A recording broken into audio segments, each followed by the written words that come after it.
the business. Thanks for coming out tonight. I wrote me a manual, a step-by-step booklet for you to get. Oh, I make money move.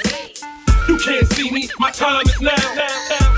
What up, guys? Welcome back to the Fitness Times Business Podcast. My name is Joseph Mencel. I am your host. I'm going to dive straight into this episode, guys. This is, believe it or not, this is the last episode for 2020. We made it. All of us. We made it through this absolutely extraordinary year, and the year is almost a wrap. I'm going to talk to you guys about my top 5 lessons from this crazy year, 2020. But before I do, man, I just got to say thank you guys so fucking much for your support of this podcast this year. We had our Massive Joe's Christmas party, Team Massive Joe's, Team J Power company Christmas party just last weekend. And as part of the Christmas party, one of the things I do every year is I do a speech, a little bit of a wrap up of the year. We've got all of the members of the company there, and preparing for that speech, I look at the numbers of business numbers, media numbers, a whole bunch of different analytics and I guess different metrics that we use to measure how we're tracking as a business. And one of the things that I looked at was the performance of this show, of this podcast, of Fitness Times Business.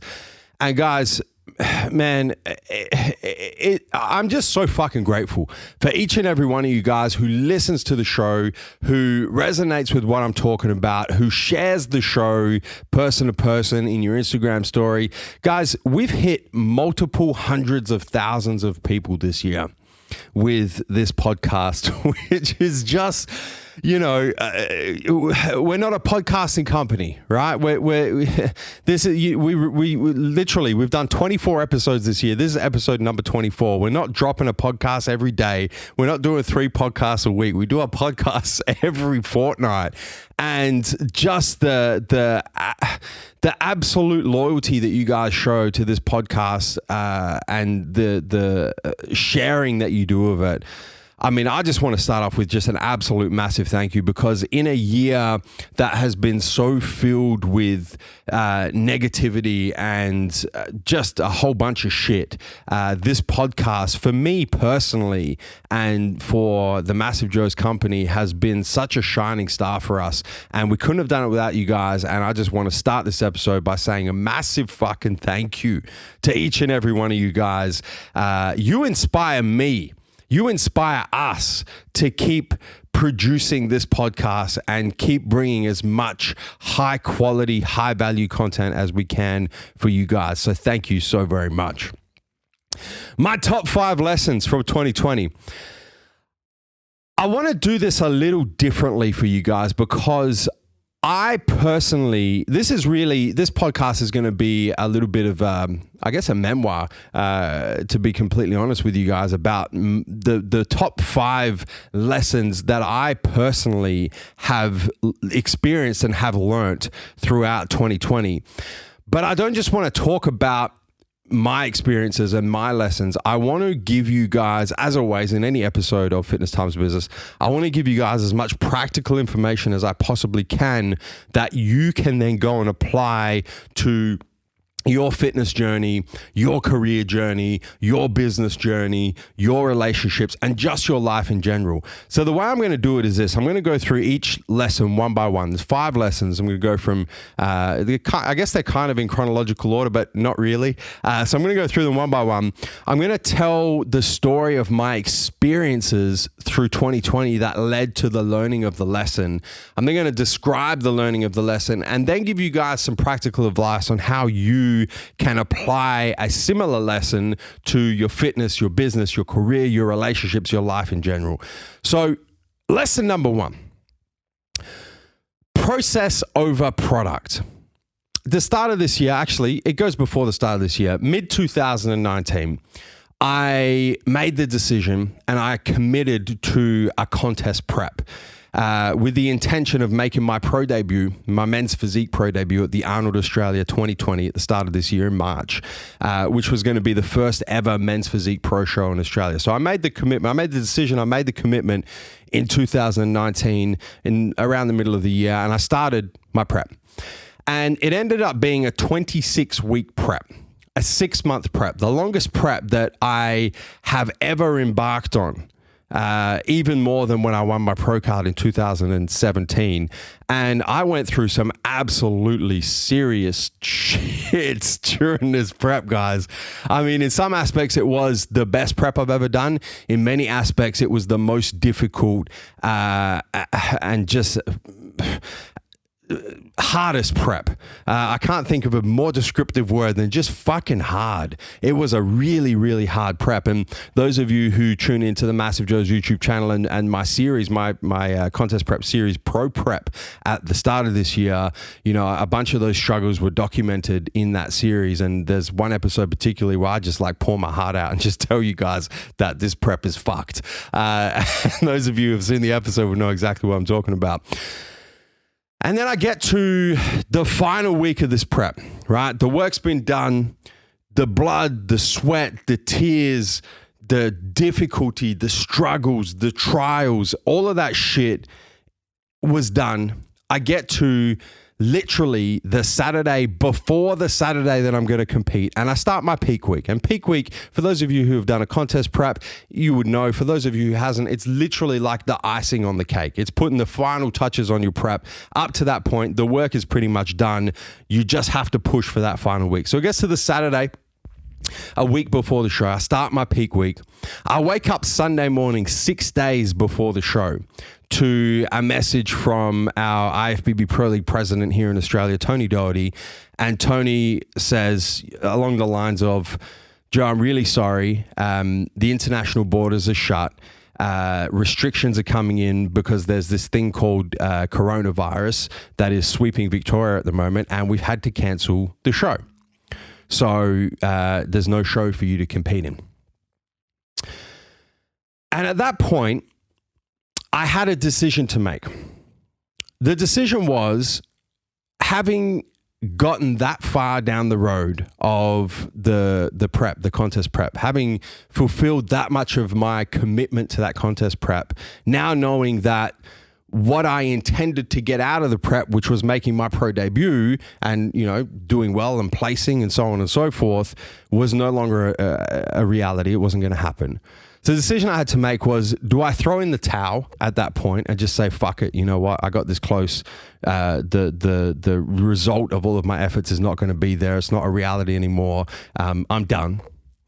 Or do I finish my prep, go all the way through to the end, finish my peak week and finish what I started and fulfill that 26-week commitment that I made to myself, fulfill that promise, keep that promise I made to myself back in the middle of 2019. And what helped me make this decision, and this is really the lesson that I take out of this experience from the start of this year, guys, is when I commit to something, my commitment is not conditional on achieving any particular outcome. I don't commit to something and say, you know what, I'm all in, but only if this happens.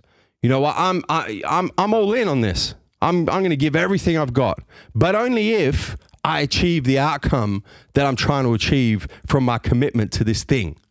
That's not how I commit. I commit to the process. I commit to, I'm going to give everything I've got to this contest prep. I'm going to give everything I've got to this business project. I'm going to give everything I've got to this particular relationship. And it's not conditional on any sort of outcome. It's not conditional on any sort of result. It's conditional on, I commit to the process. I don't commit to the product. And so the decision that I made upon learning that lesson, upon reflecting on that lesson, was I went and completed my prep. I went and I did my peak week. I fulfilled my commitment. I made it to the end of the 26 weeks. And just because I wasn't able to get the result that I wanted to get, which was making my pro debut and doing well in that show, made no difference, because the lessons that I learned during the process was far, far more valuable than any outcome that I could have got that would have been associated with the product, than any victory, any success, any sort of external validation associated with the outcome. The true value was with the process.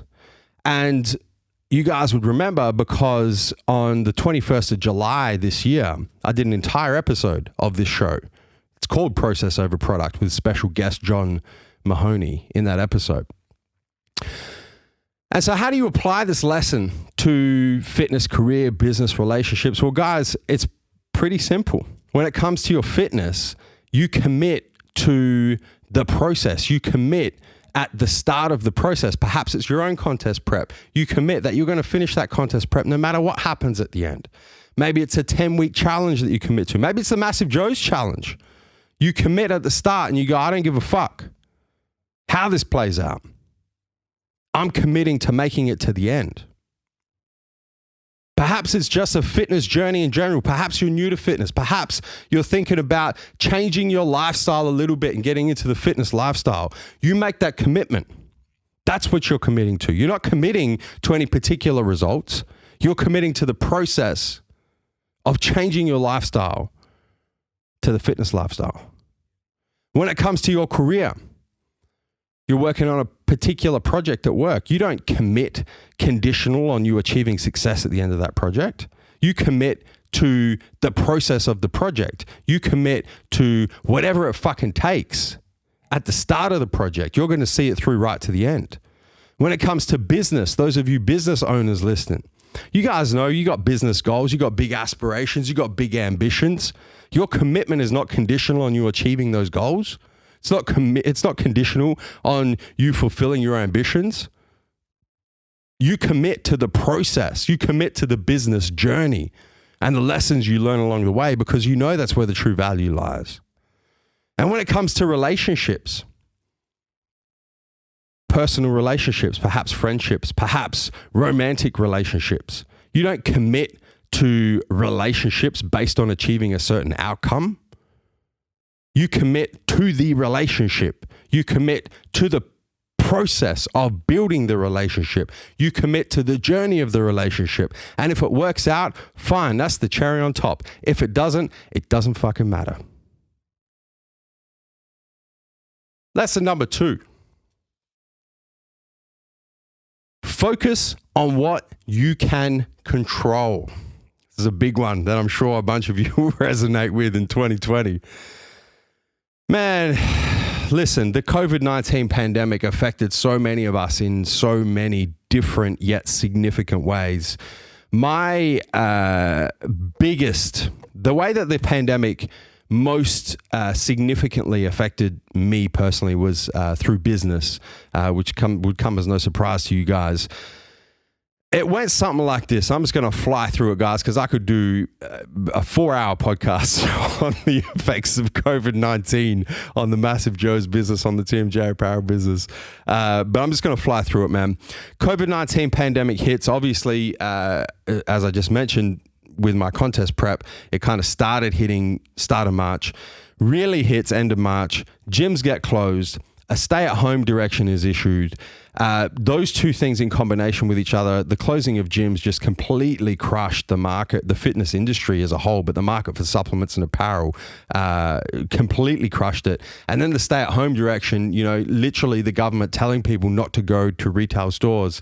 Man, we saw the sales of the entire Massive Joe's group of businesses collapse in a period of 2 weeks to levels that I thought like it would take a fucking world war for sales to collapse this badly, that quickly. But they did.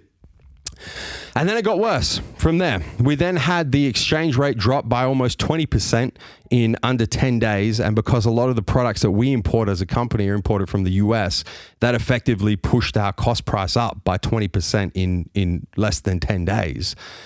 We then had our trade finance facility frozen as a business, and the trade finance facility is a facility that we rely on for all of our imported goods to pay for them from a cash flow perspective so that we can get the goods, cover the freight time while they come from the USA and from other countries around the world into Australia, and then we have time to sell them and recoup the cash. That was completely frozen on us. Then sea freight capacity collapsed. So we couldn't actually get products from overseas into Australia via sea freight because the sea freight lines were completely backed up, primarily due to what happened in China at the start of the year. So sea freight completely collapsed. We were like, oh, cool, that's all good. Air freight's, we can just air freight shit. Nope. International flights cancelled around the world, especially international flights coming into Australia. So air freight capacity collapsed to about 5% of usual capacity. So it collapsed by 95%. And all of this happened like within 3 or 4 weeks. And effectively, the situation that I was put in as the leader of the business was confronting a complete collapse in cash flow and a complete supply chain drought. Our supply chain completely dried up, and all of this was completely out of my control. There was absolutely no, I couldn't fucking do a thing. I couldn't get people back into the gyms. I couldn't defy the government direction to stay at home and say it's all good. Massive Joe's is an essential business. Come get your supplements and apparel, guys. No, it was out of my control. And the lesson that I was forced to reinforce amongst all of this chaos happening in such a short period of time was, all right, what am I going to do here? Am I going to fight? Am I going to flight, as in run away? Or am I going to freeze and just panic and do fucking nothing? Or as I like to say, FEAR, the acronym, the word fear, but the acronym FEAR. Was I going to forget everything and run in the face of fear? Or was I going to face everything and rise in the face of fear? And you guys know this sounds familiar as well, because on the 19th of October, in the episode titled, I Didn't Sign Up for This, this is the acronym that I introduced you guys to. I made the decision at that point to face everything and rise. I made the decision to stay calm, but at the same time, act as fast as I possibly could. Stay calm, act fast. In the face of fear, face everything and rise. I had to focus on what I could control and what I could do, because there were still things, even though all of this chaos was happening over here and there was nothing I could do about it. It was outside of my sphere of influence. There was still things that I could control. There were still things within my control. It wasn't much. And the decisions that I had to make with them were extremely difficult. But I made the decision to focus on what I could do, focus on what was in my sphere of control, make the difficult decisions as quickly as I possibly could. Don't waver from the decisions. Don't go back and second guess them, and deal with the consequences, whether good or bad. That's the only way. That was the only way. That was the lesson that I had to learn. And what came of that, guys, is opportunity. Opportunities came out of that situation that if I had forgot everything and run, if I had decided to, instead of fight, if I had decided to flight or I had decided to freeze, those opportunities wouldn't be there. And opportunity often comes disguised as some sort of misfortune or some sort of temporary defeat. But you can only ever see opportunities if your eyes are open to them. You can only ever see opportunities if you're looking for them. You can only ever see opportunities if you're being proactive, not reactive. And the only way you can be proactive is to focus what you can control, to focus on what you can do, to focus on what is within your sphere of influence, not all of the shit that's going on around you that is not.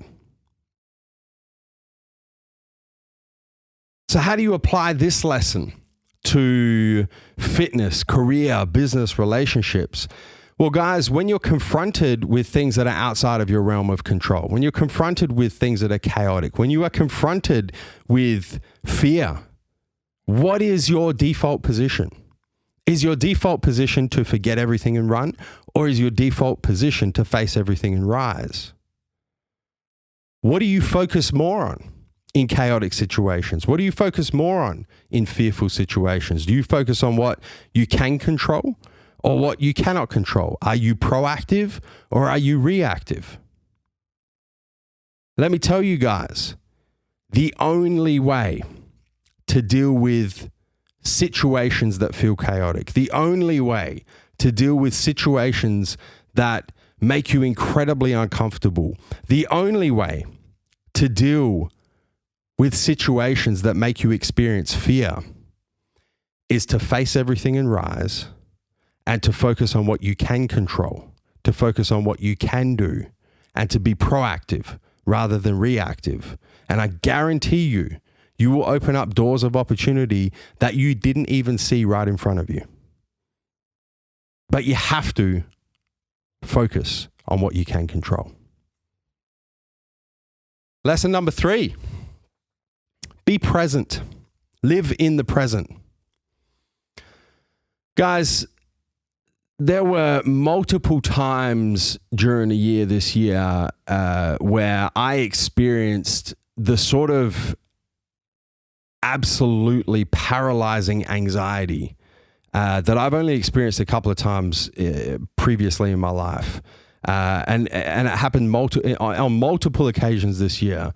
I mean, really at the start end of the year was probably the first period when there was the uncertainty around when I could compete again. Once I'd kind of gotten over the fact that, okay, I'm not going to be making my pro debut. Fuck, the borders are shut. Fuck, there's no shows in Australia for men's physique pros. When am I going to be able to compete? When am I actually going to be able to use my pro status? When am I going to be able to hit the pro circuit? Stack that with everything that happened in COVID-19 that I just explained to you guys from a business perspective.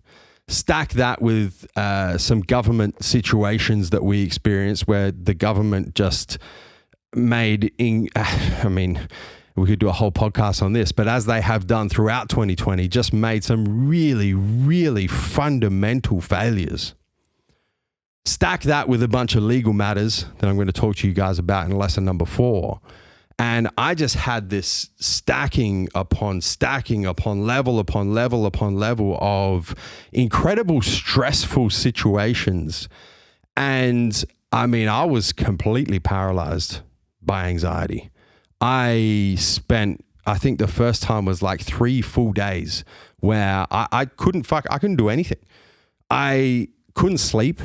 I couldn't train. I couldn't focus on work. I was just spiraling into some of the most powerful negative thought processes I have ever experienced in my life. And there was nothing I could do. I couldn't do anything. I was literally like free falling, like I jumped out of a fucking airplane and I was free falling with no parachute. And I did not know how to get out of it. It was absolutely crippling. And it happened for the first time in April. And then it happened again a couple of months later in June. And then it happened again a couple of months later. And, you know, I've just had more of these 1, 2, 3 day periods of crippling anxiety this year than I have ever had before in my life. And I'm sure there's so many of you who have experienced your own mental health struggles this year to a degree that you've probably never experienced before in your life. And the lesson that I took out of each of these situations, especially the first one was really where I just needed to figure it the fuck out in April. I was like, I can't, you know, this can't go on a week. I got to figure out what to do here. I had to figure out effectively how to calm my own thoughts, or at least how to get some distance, how to get some objectivity from my own thoughts instead of becoming my thoughts, and instead of getting wrapped up in my thoughts, just to get some space and observe my thoughts from a distance. And so I fell back and grounded myself back in my mindfulness techniques, my daily meditation, my morning routine, my morning practices, my recording my first thought every morning. Is it positive? Is it negative? Is it neutral? Going into my gratitude journaling first thing in the morning, going to my affirmation journaling. Straight after that, going into my pride journaling, not consuming social media, not consuming conventional media, and just getting myself some distance so that I could create some distance in my own mind from my own negative thoughts. And I covered all of this for you guys. It's no coincidence that I dropped a podcast on this on the 28th of March called Rethinking Rona. And I know that podcast helped so many of you guys throughout this year. To be honest with you, it probably helped me even more than it did you guys, because I went back and listened to that podcast on multiple occasions, and it helped me myself get out of my own mind when I found myself spiraling into these negative thought processes, spiraling into anxiety. So what's the application here to fitness, career, business, relationships for you guys? A practical advice. I think it always serves a very good purpose to remind yourself that there's no guarantees about the future, right? Anxiety lives in the future. There's no anxiety in the present. It's always in the future. But there's no guarantees about the future, guys. Nothing good is guaranteed. Nothing bad is guaranteed. There's no guarantees. The future has not happened yet. The only thing we have is the present. And one of the things that I like to remind myself of in all areas of my life is that everything is short term. The good times are short term. They never last forever. The bad times are short term. They never last forever. Everything has an end date. So it becomes important to celebrate your wins when you achieve wins, and also, as counterintuitive as it may seem, to embrace your struggles, to lean into your vulnerabilities, to actually experience the negative emotions, whether it's anxiety, whether it's fear, any negative emotion associated with your struggles as well. And to be incredibly grateful for each and every day along the way. And I think that using these sorts of techniques, using meditation, using morning gratitude journaling, affirmation journaling, not consuming bullshit social media and bullshit conventional media, but instead consuming personal development books, personal development podcasts like this one, for example, is just such a great way to pull yourself into the present. Because anxiety does not live in the present. Fear does not live in the present. The only thing that lives in the present is you right here, right now. And the only emotion that you can experience in the present is gratitude for being in the present. Number 4, fight for what you believe in. This was an incredibly important lesson for me this year. And the way I've kind of ordered these lessons, guys, is probably for me personally in terms of importance and in terms of the magnitude of the lesson that I personally learned. So this year, we, as a business, once again, I'm going to take you back into mainly it's going to be in the business realm. We faced multiple disputes, multiple dispute resolutions, multiple conflicts that got to a point where a number of them became quite serious. Those of you who follow me on Instagram at Joseph Mencel, you would know because I posted about it every time that I was in court 8 times this year, which is exceptional. I mean, if I have to go to court a couple of times in a year, I'm like, 8 times this year. I was in court, and a bunch of disputes. One of them was about our retail stores. We almost ended up in court against the Australian government over some failed food inspections, where they just really fucked up. They just fucked up. Fortunately, they didn't end up in proceedings. And then we had an intellectual property dispute with one of the biggest apparel brands in the country as well. I mean, there were multiple, I've just highlighted a few there, but there were multiple disputes this year. And in each of these disputes, I had to decide what to do. And the first decision that I needed to make was decide which battles were worth pursuing. What was actually important to me? What was I willing to fight for? And just to jump back to the story, the intellectual property dispute, I decided really wasn't that important to me, not really worth fighting for. So I kind of pushed that one to the side and said, okay, whatever. That's, that one we'll fight another day, so to speak. But that was the first decision. And really the first lesson that I took out of all of these disputes, all of these conflicts was pick your battles first and foremost. And then once you picked your battles, and you figured out what's important to you and what you believe in, be willing to fight for that motherfucker. And that was the second decision I made, was to back myself and back what I believed in, back what I thought was right, and go to battle, no matter what it took. If it took us going to court 8 times, I don't give a fuck. We're going to court 8 times. I'm going to fight for that shit. So we fought the dispute regarding one of our retail stores. We fought the government with their completely botched food inspection and everything that came from it. And I think the application of this lesson for firstly picking your battles, and then secondly fighting, really fighting, digging your fucking heels in and going to war for what you believe in. When it comes to your fitness, your career, your business, your relationships, your life in general, is that obstacles are going to arise, guys. On your fitness journey, in your career, in your business, in your relationships, there's going to be obstacles that pop up. And the first thing to recognize is that obstacles are really nothing more than tests that are designed to measure how badly you really want what you think you want.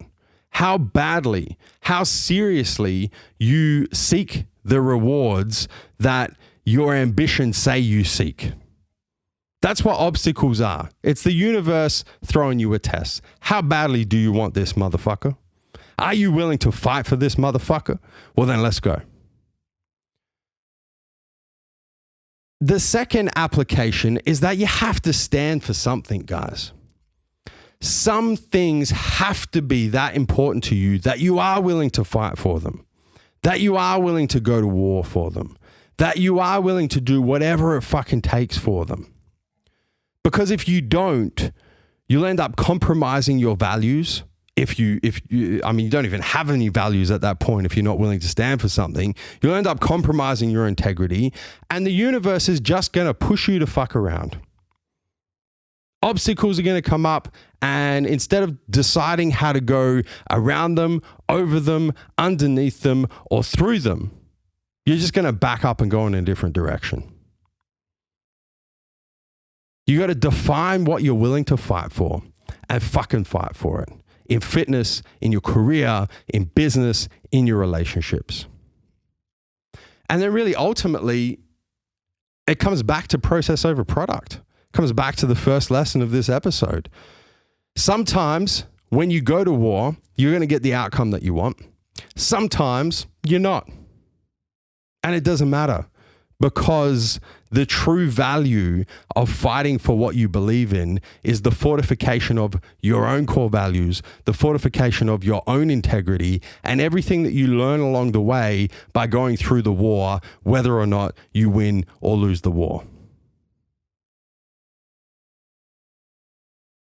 And a final lesson, the biggest one for me in 2020. Pressure is a privilege. This whole year, I have personally been under more pressure than I thought I was capable of dealing with, to be completely honest with you guys. There were so many times during this year where I was like, I don't know if I'm qualified to deal with this shit. In fitness, in business, in certain parts of my personal life,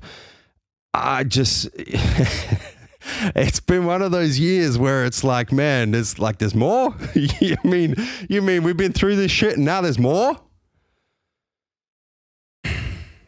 It's been one hell of a year, as I'm sure it has for many of you guys listening and watching this as well. And I think the lessons for me of, just having to deal with layers upon layers upon layers of pressure after one thing after another, I've always kind of had the view that pressure creates diamonds. That old saying, pressure creates diamonds, nothing grows in your comfort zone. All those kind of cliche sayings, which are very, very true.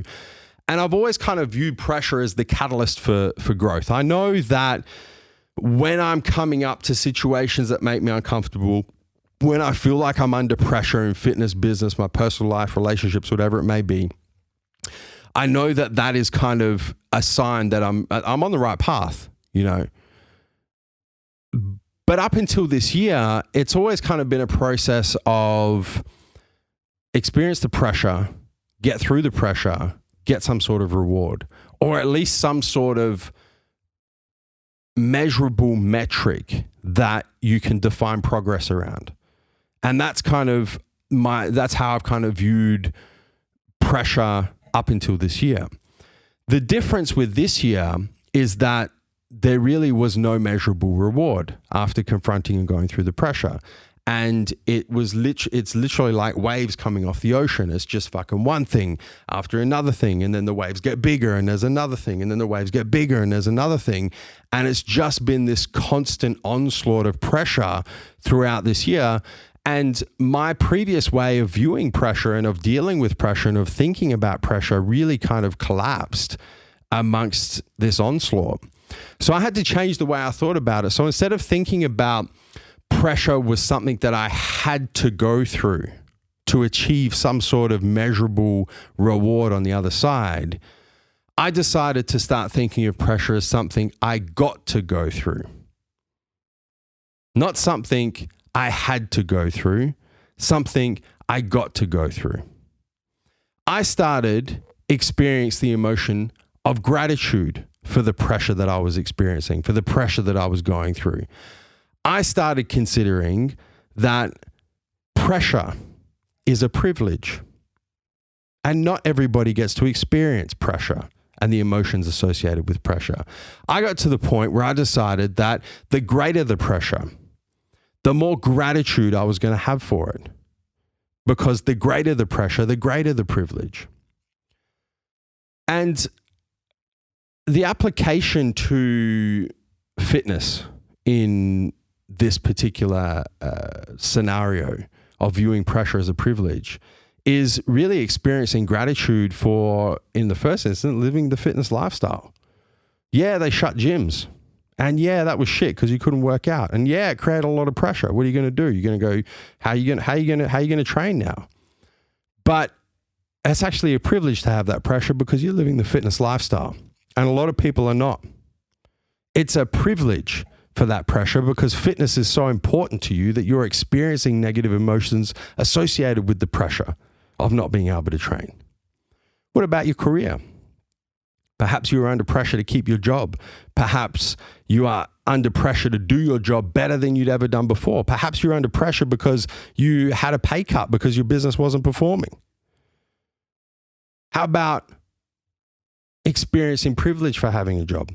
Expressing gratitude for having a job, being grateful that you're being asked to do your job at a level you've never done before, because that's going to help you level up. That's going to help you develop skills that you didn't otherwise have or have the opportunity to develop. In business, it's a privilege to have a business, man. It's a privilege to be in a position, for me personally, where our cash flow completely collapsed, where our supply chain completely dried up. It was a privilege to be in a position to experience that. It was a privilege to figure out how the fuck to get through all that shit because it helped me develop the skills to get to the next level. What about relationships? A lot of relationships this year have been under the most pressure that they've been under. Personal relationships, friendships, family relationships. How about considering the privilege of having people in your life who you care enough about that you would experience negative emotions associated with pressure? How about being grateful that you have people close to you in your life, that you have people who you care about in your life? It's been one of the biggest lessons for me this year, guys, is just the change in mindset around how I consider pressure situations, how I consider uncomfortable situations, and my mindset around not only how I approach those situations, but how I carry myself and how I think about myself as I am confronting and conquering those high pressure situations as well.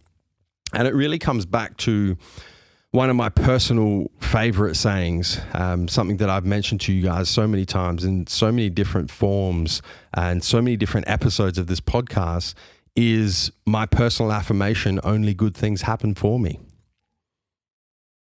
You only have so much control over what happens in your life. And you have a couple of choices. You can choose to view the things that happen as good or bad or neutral. And you can choose to perceive the things that happen as happening to you or happening for you. I implore you guys to choose to perceive the things that happen as good and to perceive the things that happen as happening for you, not happening to you.